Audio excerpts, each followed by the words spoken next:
Good morning students. तो हमारा chapter चल रहा था वेब ऑप्टिक्स।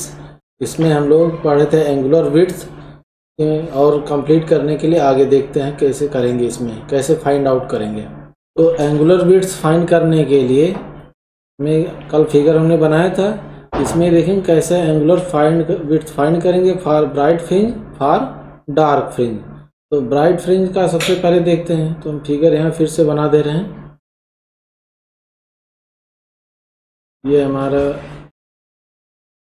इंटेंसिटी का वेरिएशन है, bright fringe and dark fringe. इसमें सबसे पहले फर्स्ट ब्राइट का हम एंगुलर विड्थ फाइंड कर लेंगे, बाकी का डायरेक्टली हम लोग लिख सकते हैं कि एंगुलर विड्थ कितना होगा। ये distance d lane of the slit से, और यहाँ से मान लिया फर्स्ट ब्राइट का ये पोजीशन है और ये एंगल बन रहा है कितना, थीटा, और यहाँ से यहाँ वैल्यू क्या होगी, बीटा। यहाँ से हम क्या फाइंड करें, tan थीटा क्या हो जाएगा, tan theta equal to perpendicular upon base. Smaller angle के लिए tan थीटा क्या होगा, थीटा हो जाएगा। तो यहाँ वैल्यू क्या होगी, beta by tan theta equal to approximately theta, this is equal to beta by capital D. तो बीटा कितना है, lambda capital D by small d into capital D, ये कट गया, यह गया लेमडा बाई डी। तो इस तरह से फर्स्ट ब्राइट के लिए हमने देखा जो एंगुलर विड्थ आया लेमडा बाई डी आया। इसी तरह second bright, third bright, other bright जो होंगे उनकी एंगुलर विड्थ क्या होगी, हम यहाँ लिख सकते हैं similarly angular width for other bright क्या होगा, theta is equal to 2 lambda by d plus minus sign के अकॉर्डिंग होगा, comma plus minus 3 lambda by d plus minus 4 lambda by d. तो इस तरह ब्राइट फ्रिंज के केस में हम क्या है, यहाँ एंगुलर विड्थ निकाले। ये कौन सा केस है, ब्राइट फ्रिंज। अब हम क्या करेंगे, फर्स्ट डार्क का एक वैल्यू निकाले एंगुलर विड्थ का, और क्या है अदर डार्क का इसी तरह डायरेक्टली लिख लेंगे। क्या फर्स्ट डार्क का हम क्या करें, एंगुलर विड्थ निकालें। तो फर्स्ट डार्क का निकालने के लिए हमें यहाँ से क्या है, यहाँ पे मिलाना पड़ेगा एक लाइन, जो फर्स्ट डार्क का लीनियर विड्थ होगा इस पॉइंट O से। तो इसकी वैल्यू क्या हो जाएगी, फर्स्ट डार्क के लिए मान लिया एंगल जो बन रहा है फाई, डार्क फ्रिंज के लिए यहाँ से ये इसको मिला कितना एंगल बन रहा है, फाई। तो कितना होगा यहाँ पे, तो हम निकालेंगे tan phi smaller angle phi equal to क्या हो जाएगा, बीटा बाई 2, फिर बीटा फ्रिंज विड्थ का हाफ हो जाएगा अपॉन कैपिटल डी। ये कितना, बीटा की value lambda capital D by small d into capital D into 2। ये डी से डी कट गया, मतलब लेमडा बाई 2d आ गया। इसके लिए फर्स्ट डार्क के लिए एंगुलर विड्थ की वैल्यू है। ये किस केस में हमने निकाला, in case of dark fringe. जब हमें डार्क फ्रिंज का देखना है, डार्क फ्रिंज, तो लेमडा बाई क्या आ गया, 2d। इसी तरह से हम अदर डार्क के लिए निकालेंगे। यहाँ फिगर से देख सकते हैं कि फर्स्ट डार्क का हो गया, इसी तरह यहाँ पे ये सेकेंड डार्क होगा।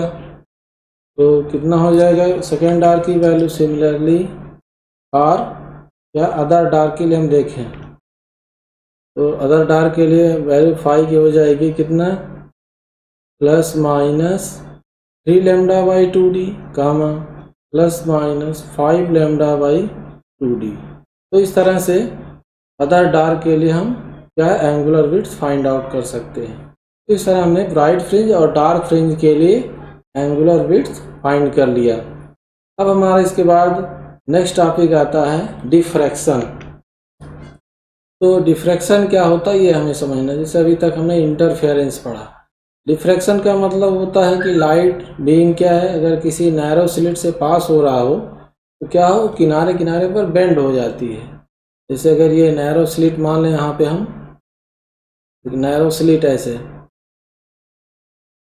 ये नैरो स्लिट है और यहाँ से लाइट आ रही इस तरह से, तो पैरेलल लाइट आ रही तो इसका क्या है, प्लेन वेव फ्रंट बनेगा ऐसे, और ये यहाँ से निकलने के बाद ऐसे क्या स्फेरिकल होती जाएंगी और ऐसे फैलती जाएगी किनारे की तरफ। ये लाइट क्या होगा, अब इस तरह से यहाँ से निकलने के बाद आएंगी, मतलब फैल जा रही हैं। इसी फिनोमिना को हम क्या कहते हैं, diffraction. Means the bending of light beam towards the corner of N obstacle is called diffraction. इसको हम लोग यहाँ नोट करेंगे। डिफ्रैक्शन होता क्या है, the bending of light beam towards the corner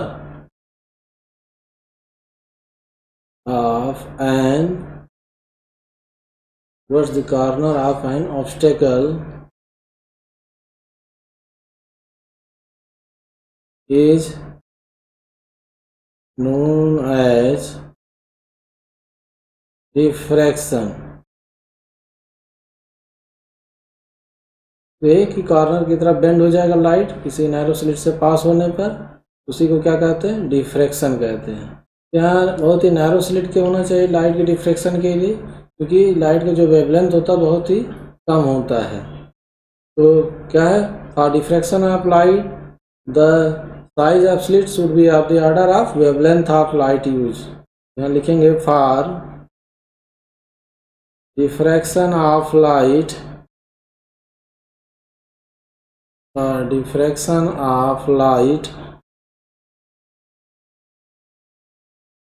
the size of slit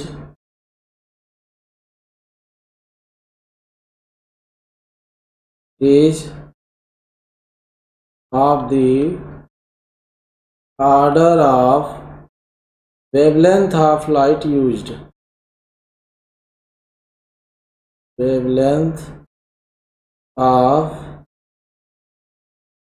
light used। तो बहुत ही नैरो स्लिट होना चाहिए जो कि लाइट के वेवलेंथ के अप्रॉक्सीमेटली इक्वल होना चाहिए, तब हम लाइट का डिफ्रैक्शन कर सकते हैं, लाइट को मतलब बेंड कर सकते हैं। अब हमें क्या करना है कि डिफ्रैक्शन के केस में भी क्या है, यहाँ पे एक्सप्लेन करना है कि इंटेंसिटी का वेरिएशन कैसे होता है। अगर इंटेंसिटी का वेरिएशन देखा जाए, जैसे लाइट यहाँ से आई, बेंड हुई और स्क्रीन पर क्या है, हमें ब्राइट और डार्क फ्रिंज बनेगा। तो ब्राइट और डार्क फ्रिंज जो बनेगा तो उसमें इंटेंसिटी का कैसे वेरिएशन होता है, क्या इंटरफेरेंस की तरह ही इक्वल इंटेंसिटी सभी मैक्सिमा की होती है, या जो मैक्सिमा डिफ्रैक्शन में मिलता है इंटेंसिटी किनारे जाने पे डिक्रीज होती जाती है। तो इसको हम लोग समझेंगे पहले। जैसे इस फिगर से अगर हम देख रहे हैं, यहाँ पे लाइट आ रही है और ये लाइट क्या कभी सीधे जा रही है सी पॉइंट पे और बेंड होके भी जा रही है। तो हमें यहाँ देखना रहता है डिफ्रैक्शन के केस में कि सेंटर पे जो लाइट पहुँच रही है स्क्रीन के, वहाँ पे मैक्सिमम इंटेंसिटी का लाइट मिलता है, ब्राइट फ्रिंज बनता है। लेकिन जैसे जैसे हम किनारे की तरफ जाते हैं तो क्या है, इंटेंसिटी डिक्रीज होता जाता है। तो इसी को हमें क्या है, एक्सप्लेन करना है कि कैसे ये फिनोमिना ऑब्जर्व होता है। इसके लिए हम पहले एक सिंपल फिगर समझते हैं। यहाँ पे यही फिगर के अकॉर्डिंग क्या है, यहाँ एक नैरो स्लिट है जिसको हम थोड़ा सा थिक मानेंगे इसे, ये स्लिट हुआ और ये पैरेलल लाइट रेज आ रही हैं,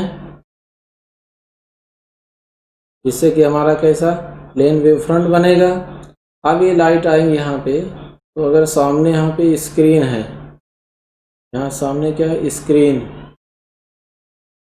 तो स्क्रीन पर सीधे जो लाइट पहुँचेगी सेंटर पॉइंट सी पर, वो क्या है मैक्सिमम इंटेंसिटी की लाइट पहुँचेगी, क्योंकि फेज डिफरेंस जीरो होगा और पाथ डिफरेंस भी जीरो होगा। जो भी लाइट यहाँ से सीधे स्क्रीन के सामने मान लो पॉइंट सी पे पहुँच रही है, तो मैक्सिमम इंटेंसिटी की लाइट मिलेगी, क्योंकि फेज डिफरेंस और पाथ डिफरेंस दोनों जीरो रहेगा। लेकिन यहाँ से जो लाइट इधर बेंड होके जाएगी तो पॉइंट एनी अदर पॉइंट, उसके लिए क्या है, यहाँ पे हम देखेंगे कि इंटेंसिटी फिर डिक्रीज होने लगेगी। तो क्या रीज़न है इसको, इसी को हमें यहाँ पे एक्सप्लेन करना होता है। तो ये पैरेलल लाइट आई, कुछ पार्ट इसका यहाँ सीधे गया पॉइंट सी की तरफ, तो मैक्सिमम इंटेंसिटी के लिए होगा। और जो पार्ट यहाँ से बेंड होकर जाएगा वहाँ पे हम देखेंगे इंटेंसिटी कम हो जाएगी। और ये भी एक्सप्लेन करेंगे कि सेंट्रल मैक्सिमा के बाद डार्क फ्रिंज कैसे बनता है, फिर अदर जो ब्राइट फ्रिंज बनेगा उसकी इंटेंसिटी और कम क्यों हो जाती है। तो यहाँ से क्या करेंगे, जैसे हमने इंटरफेरेंस में पार्ट डिफरेंस निकाला था सेम उसी तरह से यहाँ पर भी जो लाइट इधर से जा रही है पार्ट डिफरेंस निकालेंगे। सी वाले पॉइंट के लिए तो path difference 0, phase difference 0, maximum intensity की लाइट मिल जाएगी यहाँ पे। लेकिन अदर पॉइंट, मान लिया यहाँ कोई पॉइंट पी पे लाइट जा रही है यहाँ से बेंड होके, इसके लिए हमें पाथ डिफरेंस निकालना पड़ेगा।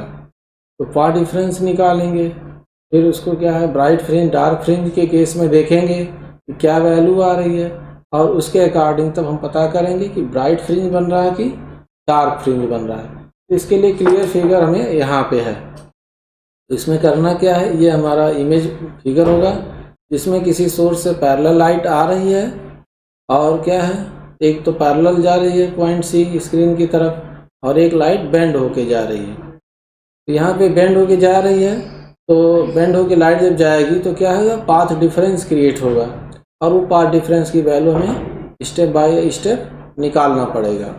तो यहाँ पे पहले सी पॉइंट के लिए लिखेंगे for point C all the phase difference and path difference is 0 and all parts of the slit contribute in phase and we get bright fringe।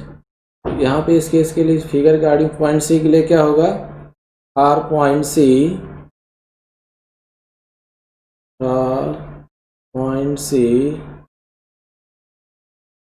all the phase difference is 0, hence all parts of the slit